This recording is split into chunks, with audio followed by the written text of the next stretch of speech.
Good morning, everyone, and welcome to another week of United Way for Southeastern Michigan's What's the Word Wednesday, where we share important resources and have vibrant discussions about topics that matter most to you.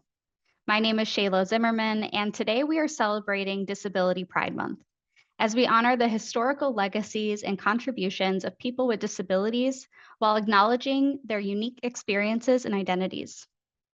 The month of July officially marks Disability Pride Month, following the landmark passing of the American with Disabilities Act, also known as ADA, in 1990. Now, Disability Pride Month is celebrated throughout the world and encourages people to see disability as a natural part of the human existence. Today, we'll be joined by four exceptional disabled activists as we discuss the importance of Disability Pride Month, the history of the passing of ADA, and other policies, including present activism work in our disabled community. Before we dive in, a quick reminder for our audience. Closed captions are enabled in Zoom and Facebook Live. To turn them on, please click on the Show Captions button at the bottom of your screen. I am pleased to introduce our four panelists for today. First up, we have Alex Gossage. Alex is the Executive Director of Disability Network Washtenaw, Monroe, Livingston, also known as DNWML. Alex has nearly 20 years of experience in the world of independent living, specifically with DNWML. He is passionate about the inclusion of people with disabilities throughout our community and within the organization. Alex prides himself on promoting a culture of collaboration and empowerment among the team to best meet the needs of our community. Alex has worked alongside his team to grow disability awareness and consulting programs, enhance benefits, counseling, and employment readiness services, and establish a wide range of social and recreation programs that are centered around skill development and arts. He also earned a Bachelor's of Arts in Political Science and History at the University of California, Santa Barbara, and currently resides with his family in Ann Arbor, Michigan. Welcome, Alex. Thank you. Thank you for having me. Next, we have Tameka Citchen-Spruce. Tameka was only 6 months old when she was involved in a horrific car accident that left her paralyzed from mid-chest down. Based on her experience, she has developed a strong passion for disability advocacy and media, starting at the age of 21 as Miss Wheelchair Michigan of 2006. Later, Tameka studied broadcast television and graduated with a bachelor's degree in journalism from Oakland University. Tameka has over 15 years advocating on issues of people with disabilities, particularly women, girls, and people of color. She currently serves as the director of Lead In, a leadership development program for nonprofits who want to focus on more disability inclusion of BIPOC communities with disabilities for the Michigan Disability Rights Coalition. She also volunteers at Warriors on Wheels of Metro Detroit, working on criminal justice reform for people with disabilities. Welcome, Tameka. It's exciting to see you here. Hello, thank you for inviting me. Next up, we have Dessa Cosma. Dessa is the founding director of Detroit Disability Power. Dessa is a longtime social justice organizer, fortunate to spend her career working for reproductive, racial, economic, and disability justice. She is committed to bridging the gap between disability inclusion work and other social justice efforts to build big, powerful movements that dismantle interlocking systems of oppression. In addition to organizing, Dessa also enjoys facilitating workshops, gardening, traveling, and reading. She lives in Detroit with her partner and adorable baby boy. Welcome, Dessa. Thank you. So glad to be here. And last but not least, we have Jaime Jr. Jaime is the vice chairperson of the Michigan Developmental Disabilities Council. Through her role, Jaime helps create programs and policies that ensure that people with disabilities, as well as their families and friends, have equitable access to the tools they need to thrive and achieve their dreams. Jaime is a passionate advocate for disability rights, as well as socioeconomic justice. Born with cerebral palsy, Jaime uses her lived experience and skills as a certified ADA coordinator to push the status quo and help others thrive in the community of their choosing. Her advocacy work is driven by her personal experiences as a proud Black woman with a disability and her belief that everyone, regardless of ability, deserves to have full access to their community, enjoy financial self-sufficiency, and live a self-determined life. Despite all her accolades, Jaime feels her greatest achievement is being a mother to her child, Nicholas, and finds joy in reading, good music, and spending time with family and friends. Welcome, Jaime. Happy to have you here. Thank you. I'm glad to be here, and I'm glad to be a part of this panel with all these wonderful folks. Yes, thank you, Jaime. And welcome, everyone. Happy Disability Pride Month. It's such an honor to spend my morning with you all, and thank you for being here today. So I'd like to get our discussion going. I know for me, as a young activist who was first learning about disability and activism, learning about the passing and like the work that led to the passing of ADA was so foundational to me. And I'm wondering if we can talk a little bit more about what the ADA is, what's covered within it, what other laws are significant in disability activism as well. Tameka, would you like to get us started? Yes. And so the ADA, of course, is Americans with Disabilities Act. It was passed on July 26, 1990. And just a little bit how it started, it was with a group of disabled people who crawled up the Capitol steps because they really was urging for the federal government, then President Bush Sr. to pass the law where the ADA makes sure that you cannot discriminate against people with disabilities. So the ADA covers things like employment.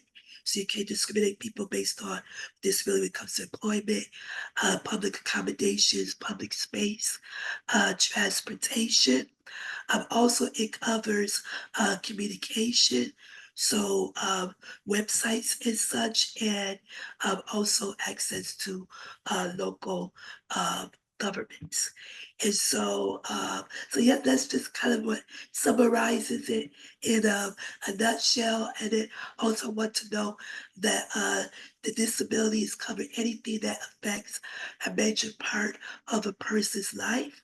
And so there's many people, with disabilities. So it covers people who have, like, of course, physical disabilities, but then also mental health conditions, certain types of chronic illnesses, like lupus and MS and those type of things that will affect a person's ability. So many people are covered with disability, and we are a protected class.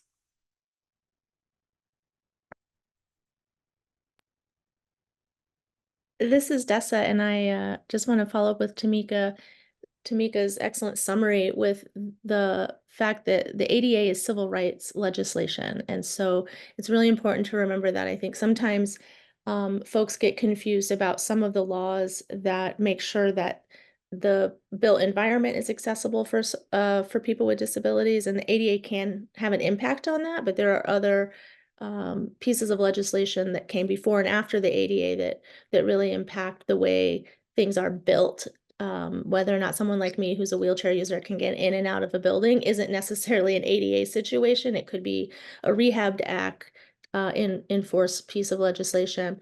And the ADA is really about our civil rights. And as Tameka said, as a protected class, we do have these rights. And so I was 8 years old when the ADA passed, which is a reminder that, like, this is old enough, right? It's 34 years old this month. So it's old enough that we should really be farther in making sure that disabled folks' civil rights are protected and this legislation is enforced, but also it's kind of new too. It's not like ancient history. And so I think kind of holding the tension of, like, the ADA is this amazing civil rights legislation with the fact that as a community, we have a really long way to go to living into the promise of the ADA. And that's why the activism is so important. And that's why learning about the Americans with Disabilities Act, the Rehab Act, and other acts that actually impact our culture and our environment are so important to like pushing the envelope to make the world better and more fair for those of us with disabilities.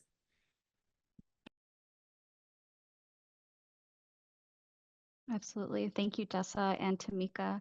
Alex, Jamie, did you want to add anything to that? This is Jaime speaking. One thing that I will add, I won't add anything to both my colleagues' excellent summation. I also would say that it's important for us to remember that laws don't legislate attitudes. We can't make someone be compassionate or empathetic. We can urge them and we can admonish them to do so, which, like Dessa said, is also why activism and awareness building and education is so very important, because there are a lot of folks that fall under the protection of these laws, but they don't associate themselves with the term disability. Oftentimes, some of the things that I've learned, something that I've learned through my work is sometimes people associate disability with receiving an entitlement. It's not a frame of mind for them. So therefore it's the not me, it's them attitude. And that attitude is harmful. We've seen it throughout society, whether it be with the civil rights fight for people of color, whether we see it in the civil rights fight for individuals within the LGBTQ plus IA community. We have to make people understand that if, as activists have said, no one is free until everybody is free. And Martin Luther King said it best, that injustice anywhere is a threat to justice everywhere. Absolutely. Thank you, Jamie, for bringing that into the space. Alex, did you want to add anything? This is Alex. I'm not sure there's much more I could add after that, but I think it's a good thing though to remind folks, because I do see this a lot still, where the ADA seems like it's the end all be all for a lot of folks who don't understand what it is, and really what people need to understand is that it was the new floor from which we moved forward into advancing rights, into making change into our communities. It's not the thing that solves all the problems. Everything's not great now. It's a lot better than it was. But that there's still work to do. And but I think because it is a piece of civil rights legislation, and because just there are parts of it that folks don't hear about, the thing you hear about the most is related to physical accessibility. They think everything should be good now, and they don't understand what goes on as it relates to employment or other aspects of the ADA. Absolutely. Thank you, Alex. And, I imagine that a lot of folks on our call today in our audience are part of our disability community watching this, or they're also young activists that are wanting to, or they're wanting to be more involved. And it's so important that we learn from leaders like you and hear your story. So I'm curious, how did you get involved in disability advocacy and why? And in addition, how could someone if they may want to, get involved in disability justice? So I've been doing this a little while now, and I think honestly, it all happened through happenstance. I did a little bit of disability advocacy when I was in college, but I would say at that time and where I was, it wasn't something that was very vibrant or active. And I think it really did revolve around that piece related to physical advocacy and accessibility. And then it wasn't really tied in with a lot of the other social justice movements going on at that time. So really, I didn't come into contact with disability advocacy until after college. And I should have mentioned too, I was born with a disability. I have spina bifida. I use a wheelchair to get around on a daily basis, but really didn't have a lot of touch points with the disability community at large growing up. And I think after college, I was looking for that place. I was looking to find my community and my people. And luckily at the time, the Center for Independent Living, which is now a Disability Network, was located across from where I got my haircut. And I found out about it and went online and started volunteering there and started working there. And I think what I found was that while I went in there with the intentions of thinking about programming and thinking about ways to do things for and with folks with disabilities, I wasn't thinking of myself as an advocate at that time. But what you see over time is that advocacy is one of those key pieces that creates disability community, that people coalesce around and come together and provide that peer support that we all so badly need. And like I was saying earlier too, it's that piece, it's that thing that makes social change possible, is when we have folks out there saying we need to do better.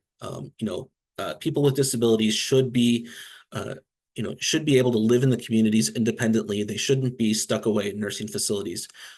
It should not be a thing where people with disabilities can be paid sub-minimum wage.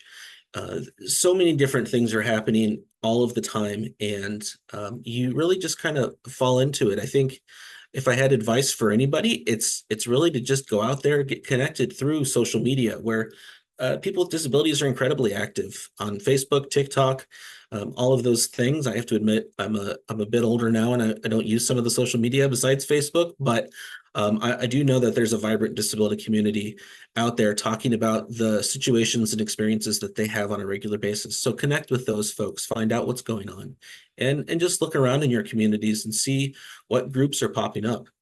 And just insert yourself, just be there and listen, learn, add, talk, and all of those things.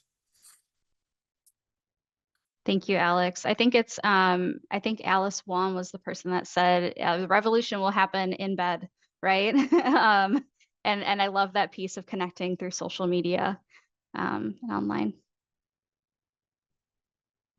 This is Jaime speaking. I agree with Alex, and I think sometimes we think when we hear activism and advocacy, of course, action is the thing, but sometimes just showing up and being present and being a part of your community.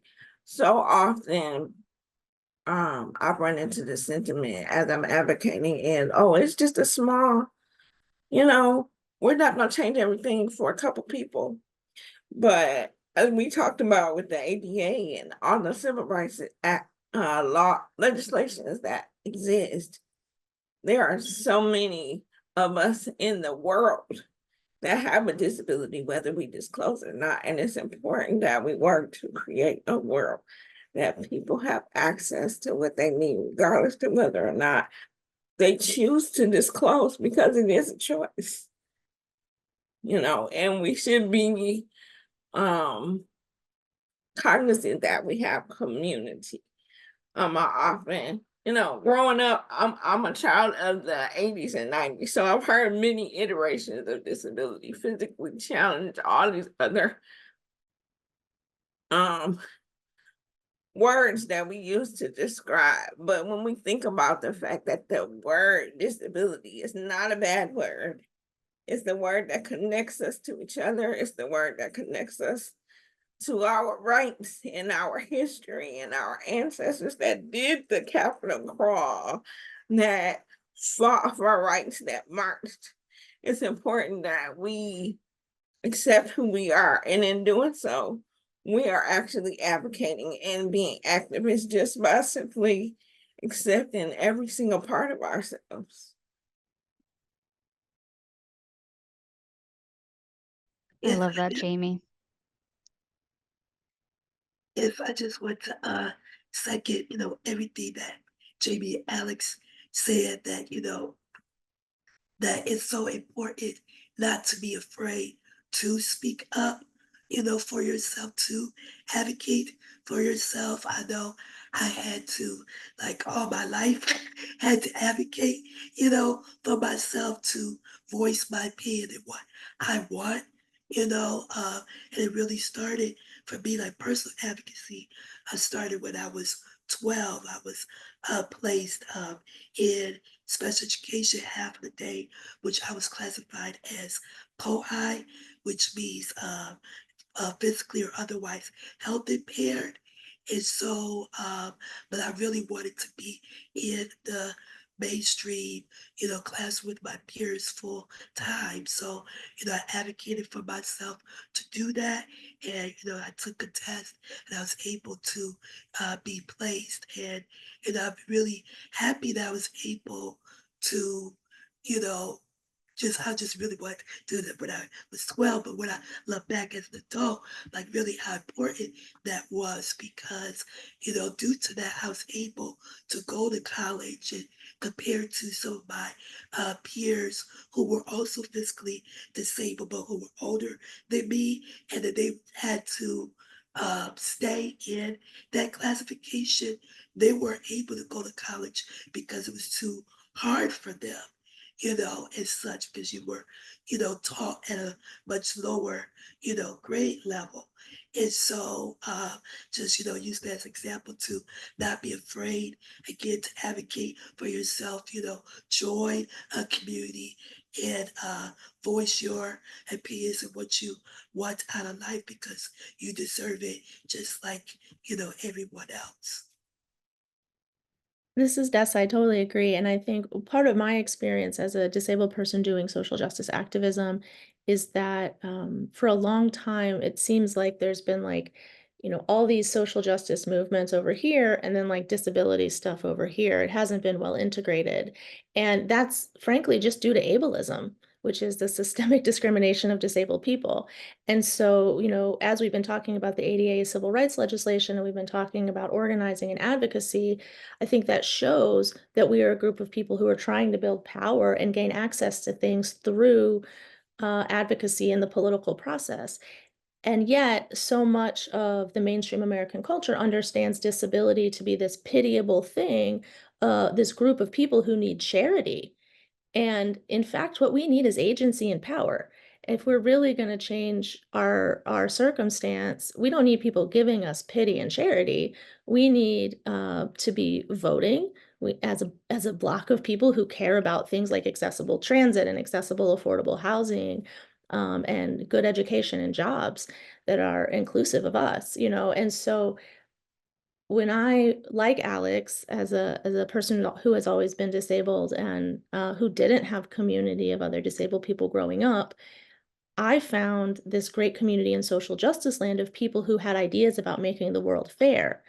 And yet, in the first 15 years that I was doing social justice work, in things like economic, racial justice, reproductive justice, I kept finding myself being one of the only kind of out disabled people. And that to me showed that those movements were not accessible and inclusive enough. And often when I would bring up disability issues, the other people there would be like, I don't know, like that kind of seems like something else. Like we're talking about this. And I would be like, everything is a disability issue because people with disabilities need the same things that everybody else needs. Sometimes we just get them differently.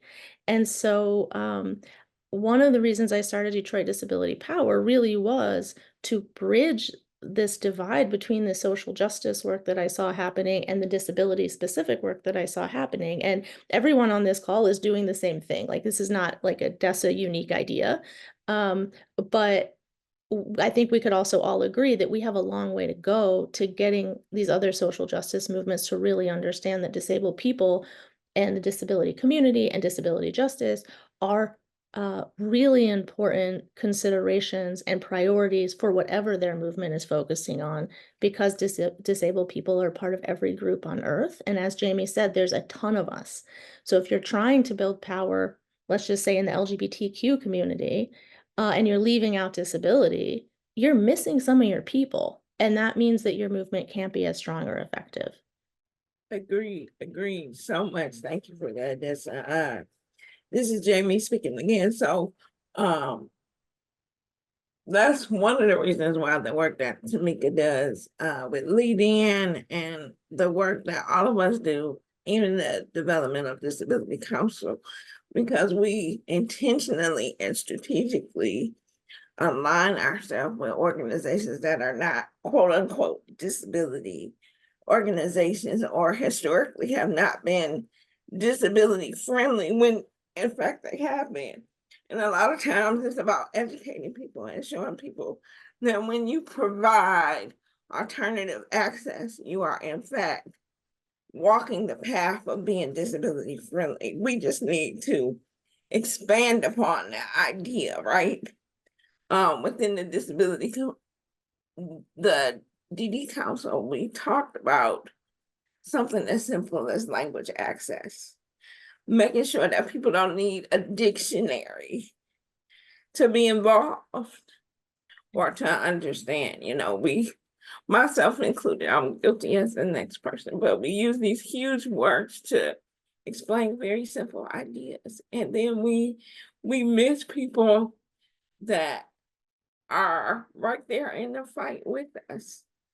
I would like to take time to address, there's a question in the chat, and I know I'm paraphrasing, but they asked to give insight to a person who chooses to disclose their disability to help improve processes. And asking about how would you respond to an employer that says that you don't look disabled or that you were fine before. First of all, to the person that asked that was brave enough to ask that question, and I would say kudos to you, because we absolutely have to take ownership of what we need, because if we don't, nobody else will. The other thing is, because several disabilities are not seen by the naked eye, you know, it's a chance to educate. Activism and advocacy is also hugely about education, right? Because a person that may not look like what people consider to be disabled, or because yesterday you were okay, but today maybe you're not. One of the things that you're doing is helping to contribute to a person's enlightenment, because it doesn't just look like myself in a wheelchair. It doesn't just look like a person who is visually impaired or blind and uses the white cane. It's not just a person who always has to use a sign language to communicate. It looks like the person who may even discover that they had a disability all their life. For instance, I've lived with a disability all my life, and as an adult, I found out that I have ADHD. I had no idea, but I know that once I dug in, I could see where I missed out on some stuff that I could have had, or, you know, because maybe it was revealed, and sometimes people don't want to say anything because there's this guilt associated with disability sometimes. And just as simply as you would say that I prefer to write with a blue pen instead of a black one, or I prefer turkey over ham, you should be able to say, hey, I need assistance today, regardless to what happened yesterday. Absolutely. Thank you, Jaime, for adding that into and answering that question in our chat. And I think for me too, as someone with an invisible disability, this is really close to my heart, like that piece of sharing with others your experience is like an opportunity to connect with someone else that also has an invisible disability. And so like being able to be open about it and advocate for yourself, and then also build community is what I'm hearing you all say, is like connect with other people that have that experience too, whether that's in your organization, and so that you can share with your employer as well. So I appreciate you all saying that. I am going to switch gears a little bit because I know Jaime mentioned our ancestors crawling up the steps to pass the ADA. And I'm curious who you all look up to. So who is a disability advocate or activist that you look up to, and why? This is Dessa. I can kick us off. I was thinking about my friend and comrade Alice Wong, and who came up earlier in this conversation. And If you don't know Alice Wong, we're going to put a link to her website in the chat. It's called Disability Visibility. And she is an Asian American disabled woman in her late 40s. She's written several fantastic books. The first one is called Disability Visibility, and it's really a book of essays about disability experience, some of the organizing and political wins that we've had over the years, some of the struggles that we're still facing as a community. She also wrote a book called Year of the Tiger, which is very much about her experience as the child of immigrants from Hong Kong and being a disabled Asian American in the 80s and 90s. And it's really very fabulous. And she just came out with a book, which I haven't fully read yet, called Disability Intimacy, which I think speaks to some of what Shayla was just saying about this connection that disabled people can have because of our lived experiences, and how when we learn to care for each other and take really like take care of each other and be there for each other in the beautiful moments and in the hard moments, that there's an intimacy there that's unique to the disability experience and really quite profound. And there's two things that particularly make Alice Wong someone I look up to, besides her prolific and fantastic writing from bed or from the hospital when she's going through a lot of physical hardship and pain and frankly agony at times. She's still just got this incredible sharpness to her analysis and to her writing. But two things I admire is, like, she's super intersectional in her approach. When she, like I said earlier, every single issue has a disability angle, and Alice Wong does a fantastic job of pointing out, like, why this current thing happening right now in the world is a disability issue, even though that's not the way the mainstream media is talking about it at all. And this thing is a disability issue, and here's why, and this is why it matters, and this is what we can do. And she's just so good at being intersectional in her approach. And I also think the other thing that she's so wonderful at, which is something that I love talking about, so I'll rein myself in and not spend the rest of this panel talking about it, is just that, the mainstream culture sees disability as a deficit, but we know that it's way more than that. So, like, sure, there are limitations caused by disability, but all human beings have limitations. That's actually not unique. Every single person on this planet has limitations. And so, as a culture, we've decided that some of those limitations are called disabilities. And what our culture doesn't do a good job at, for the most part, is understanding that with the experience of that limitation, or with that experience of difference, comes all this wisdom and all these skills that are required. And Tameka said it earlier, she's been advocating for herself since she was 12 years old.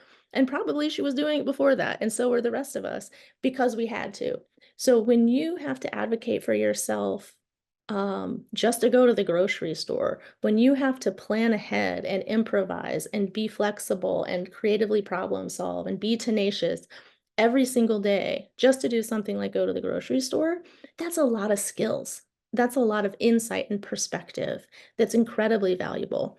And so one of the other reasons that I love Alice Wong is that she does a great job of really uplifting how brilliant disabled people are as people navigating a world not built for us, and still doing incredible work to change the world to make it more fair.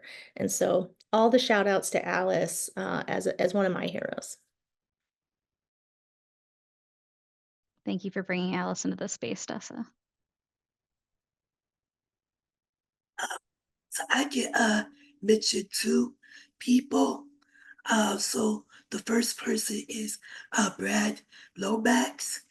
Brad Lomax was involved in the disability rights movement. He was one of the people that helped pass the Rehabilitation Act. He was part of the San Francisco sit-in particular. And so he was a Black Panther. And so and he was also disabled. He had MS. And so he's the one that brought the Black Panthers to help with the 504 sit-in in San Francisco. So he was very much, a part of, advocacy. And what I relate to him is, he had both proud to be, a Black man and also, with a disability. And that's, how I feel as well. I am disabled. I'm also, African American, of course. So, I'm proud to be both. And so, bringing those two approaches and two ways of looking at things is, very much that I relate to. Another person that I'm really inspired by is Anita Cameron, she's still with us, thank God. She is another disabled Black woman who is activist, was part of the Capitol crawl actually in the 1990s. So she has done a lot of great work. Since then she has worked with a great organization called Adapt, which helped really forced the federal government, state government to oblige to help people with disabilities, to make sure we have access to public buildings and transportation and such. And she's still doing incredible work now. So those are two people that I would definitely think inspires me, is Brad Lomax and Anita Cameron. Thank you so much, Tameka, for bringing them into the space. So this is Jaime. What I want to say is, I heard Dessa saying, I think I heard Alex saying, I didn't always surround myself in a community of individuals with disabilities. I, for the most part, was pretty much raised in my family to see disability as the afterthought. Like it's there looming, but you do what you have to do. And I didn't really become truly active, or one word that I recall Dessa using was politicized about disability until about maybe 7 years ago now. So you can tell my passion is huge for disability and existing in a space. But one of my ancestors who I really look to for inspiration is Maya Angelou. She used her words beautifully. She used her person and her body really to give light to people and raise herself up as this person that was visibly different. She shared several times that she didn't speak because of trauma, which that's a disability in itself. So I look to her as one of my pastoral ancestors. But I want to take a little bit of a different spin on this question. And the folks that I look up to are the folks on this panel. Tameka and Dessa have been truly an inspiration to me. My good friend Lisa Franklin, who took me under her wing and mentored me. I have another great friend that's actually Tameka's husband, Robert Spruce, that taught me things about activism. I have another friend, Kenya Harper, who helped me find my voice by connecting me with folks. So the folks I work with every day, I consider them my ancestors. I consider them my mentors and folks that I look up to. I love that, Jaime. Thank you for bringing in Dr. Angelou and also your comrades, in this work. This is Alex. I have to absolutely agree with Jaime. When I saw this question, what it makes me think about is, it makes me think about myself in my early 20s when I was dealing with low self-confidence, a lot of internalized ableism, and just meeting people with disabilities who were in various positions of leadership or various positions of helping to move organizations or group forward made a huge difference in my life. Whether it was Mike Zelli, who's a wheelchair user and founded the Disability Network up in Flint, where it was Al Swain, who worked at the Center for Independent Living in Lansing, Don Anderson at Eastern Michigan University, worked with the Office for Students with Disabilities. Just being able to see folks like that in positions, just doing things in the community, whether they were leading something or not, honestly, made a huge impact. Because besides that, at that time, when I thought about disability and people to look up for disability, it was like Franklin Delano Roosevelt and Christopher Reeve. And I didn't have those faces. And I know folks here understand that completely as well. But just seeing folks in the community like this on a regular basis, seeing these three ladies up here, that's a huge thing. And those are the folks that I look up to. Thank you so much, Alex, for bringing them into the space too. So I want to, we have about 5 minutes. And so I want to ask one more question, and it is, how do you continue to do disability activism work in your day-to-day? And how can we go about celebrating Disability Pride Month? I also want to take note of if we can include allies as well, folks that might not consider themselves as disabled. I know that was a question that got asked in the chat, is how can someone that doesn't identify as disabled can also take part in this work?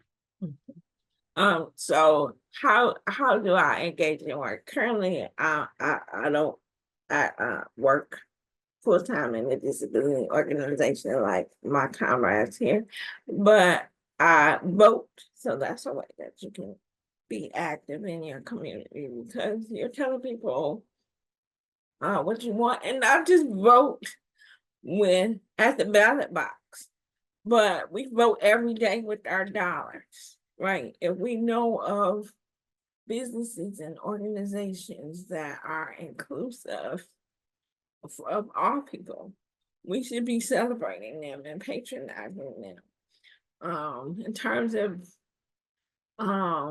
activism in your city, as allies, when you see something that can be a barrier to somebody else, say something. You live in a neighborhood where the sidewalks are impassable, particularly in Detroit, we have an app. You can download the app, take a picture, send it to DPW. If you pass a bus stop that is not accessible, call DDOT, go to the local community input meetings that meet once a month, and raise your voice and say, hey, this impacts me because it impacts my community. I think those are ways. We all can be active in little ways. It doesn't have to be a huge, big thing. It can be a small thing. This is Dessa. If I can jump in for 10 seconds to add on to what Jaime is saying, I think one of the most important questions that anyone can ask, disabled or not, is how does this decision impact the disability community? If everybody asked that question in every room they're in, the world would start changing. So whether you're, at a PTA meeting or a neighborhood club meeting, whether you're at a city council meeting, whether you're in your own family who's making a decision about where to go on vacation, like, how does this impact disabled people? Like, maybe that disabled person's in your family, or maybe they're in your neighborhood and you don't even know them, but you know that there must be disabled people in your neighborhood. Asking the question, what is the impact on disabled people or the disability community, can go a really long way to get people thinking, because we are, as a community, one of the challenges we face is invisibility. Even though there's a ton of us, people forget about us and don't realize how many of us there are. And so once we start raising awareness and asking these questions, then we can start strategizing for making real improvements in people's lives. Thank you so much. And before we hear from Tameka and Alex, how can we go about celebrating Disability Pride Month? Do you have any suggestions, Jaime or Dessa? So I do know 2 celebrations. This is Jaime speaking. One is happening this Friday in Detroit at Spirit Plaza. The Office of Disability Affairs, along with one of their ERGs, is putting on our Disability Pride event. That would be great. Miss Wheelchair Michigan will be there, so that's a wonderful opportunity to celebrate. Also in Lansing, the Developmental Disabilities Council will be hosting a Disability Pride Month activity day at the Lansing Shuffle. This is the second or third year they've done a Breaking Barriers art show. And this year they're gonna have a community art project along with the poetry slam and other things where you can be in community. And again, that's in Lansing at the Lansing Shuffle. This is Dessa. I would say, start following and reading and listening to things created by disabled people. I'm going to put a link in the chat right now to some really nice curated resources, podcasts, books, movies, those kind of things. And the more we can learn from disabled people, the more we start celebrating disability justice. Thank you, Dessa and Jaime. Tameka and Alex, please feel free to take time. We're going to go over a little bit, a few minutes, and that's okay. I think just like Jaime said, there's plenty of events going on all around the state. Please do join in on a whole variety of those, whether they're going on in Detroit, Ann Arbor, everywhere else. And then, like Dessa said, learn, read, listen to podcasts. Bring conversations up at your work, in your offices. Maybe consider having discussions that are discussing ableism and disability in your workplaces or amongst the community groups that you work in, so that we are being more intentional about talking about disability, because that is the way that we can, again, move things forward. And, as far as individuals with disabilities themselves, just remembering, I think that self-acceptance is a radical act. That's something I love to hear whenever we get around to Disability Pride Month. And that's something that's been deeply personal to me, that understanding that being comfortable with and proud of who you are is in itself a radical act when you live in a world that is just not built for you. Yes, yes. Thank you, Alex. Most definitely, I agree with what everyone is saying. Also, to continue to bring more awareness. You can use your social media, to help change the perceptions of people with disabilities. And so, bringing up facts or statistics on what disability is. And just help create a culture of inclusion and acceptance. Because like what Alex said too, when you come to, accept yourself, that we all, like that we all have challenges, have limitations. If you live long enough, you will have some type of, disability or challenge, and things don't work like, they used to in the body and mind sometimes. So just help creating that an environment, a space of inclusion and acceptance and love, for people, just be a part of being, human, will go a long way. Yes. Thank you, Tameka.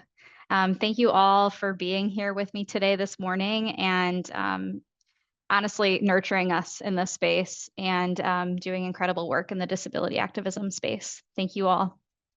And everyone to our audience, thank you for sticking around for a couple extra minutes. And we are going to wrap up our town hall with a couple more notifications to our audience. So as a reminder, for anyone who may be experiencing a need, our 211 helpline remains available 24 hours a day, 7 days a week.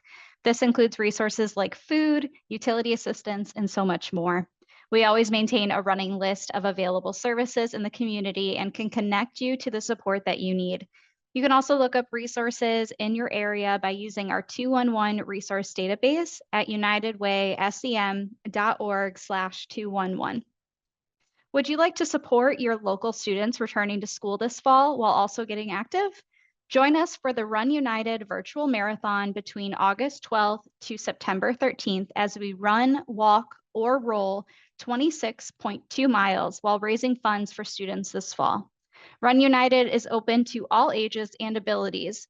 To register, please visit unitedwaysem.org/rununited. And if you're a podcast fan like myself, I'd encourage you to check out our Washtenaw United weekly radio segment on WEMU. This partnership features the leaders and organizations who are creating opportunity and promoting equity in Washtenaw County. Listen to Sarah Paspel Jasinski, Development Director of the Shelter Association of Washtenaw County, discuss Women's Shelter Expansion Initiative and helping women create a self-sustaining future. And we invite you to join us for a town hall focused on the benefits of outdoor recreation, connection to the land, and accessible outdoor spaces. On Wednesday, July 24th, we'll be joined by Ian Solomon of Amplify Outside and the Emmy Award-winning PBS series Ian Outside and Great Lakes Now. To stay updated on upcoming topics and watch replays of previous town halls, please visit unitedwaysem.org/virtual town halls. Thank you so much, everyone. We will see you soon. Stay safe and continue to live united.